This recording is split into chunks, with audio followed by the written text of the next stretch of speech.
let's discuss this message. This frenemy attempted a destiny swap, essentially trying to take over your path and identity.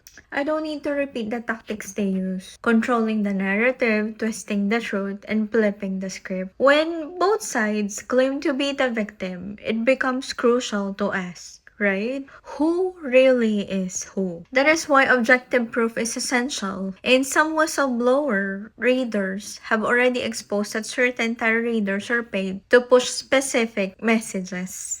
So what is the difference between this tarot reader who whistleblowed and a tarot reader creating slanderous lies about a Queen of Wands? The difference is that the slanderous narratives about the Queen of Wands doesn't have any proof. On the other hand, the accusation that tarot readers are being paid does make sense, with them showing their systematic production of readings done in a timely manner, similarity of the readings with the same themes, the defamatory slanderous nature of the said readings that they all have the same villain.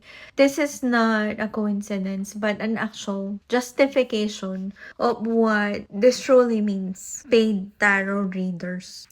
So if I were truly the villain, then logic would dictate that I'd never appear as the Queen of Wands in these readings.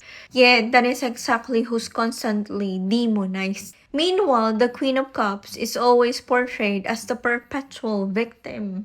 But anyone observing closely can see that I'm the one showing evidence of real covert harassment. So if she claims to be the target of gang stalking, she should also be presenting concrete evidence of organized surveillance or covert attacks. Just as I've been doing. So no matter how many tarot readers are paid to produce slanderous readings that cast her as the victim, truth doesn't bend to manipulation. People aren't fools unless they're being compensated to be. Now let us return let's to the comment section of this reading. Every time that there's a targeting message about me, there's one recurring commenter, Calvin Frank. This comment always echoed the same hateful line: Queen of Wands, you're going down. And the hostility is unmistakable. And the pattern is consistent across all those targeting posts. And what's even more absurd is that at one point, this commenter claimed that the Queen of Wands was his ex and a neighbor. I have no exes in this neighborhood. And I don't know this person at all. Clearly, this is a troll account. If there is any ongoing investigation, this individual should be identified and questioned because his name repeatedly surfaces under the same targeted posts. So coincidentally, I happened to see a post titled, "The Most Wanted List Revealed Your Neighbor."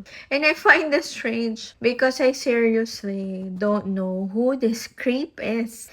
So the person attempting to swap destinies is the same one paying these tarot readers to twist the narrative, flip the messages. And that's the true destiny thief. If there is ever a real investigation, the truth will demand proof, evidence of who is genuinely who. And when that time comes, you know you cannot provide. You won't be able to. You lack the depth, the authenticity, and the wisdom to do so because your entire persona is fabricated. You only have illusions. When one stands against many, so when a single person finds themselves standing alone against a group, it reveals something profound about the dynamics at play. And most people assume that the side with more voices must be right. And that strength lies in numbers. Yes, they lie in numbers.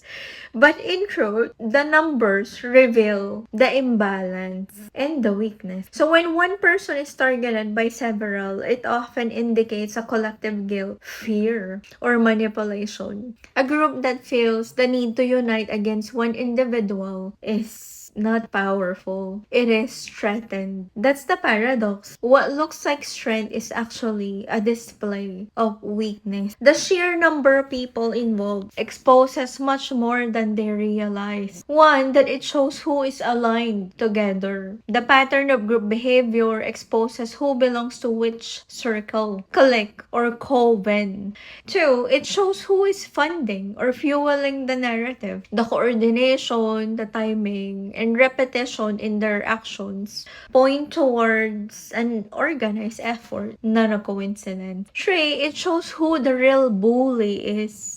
When many voices echo the same accusation towards one, you begin to see the machinery of projection, where aggressors disguise themselves as victims. And the true villain in any story doesn't need to convince others that they're good. They just need to make you doubt the real one who's telling the truth. That is why mobs form, to silence the witness, not to defend the truth. So when you see a situation where one person is standing alone while others attack, will pause before assuming guilt. Ask yourself who benefits from this narrative.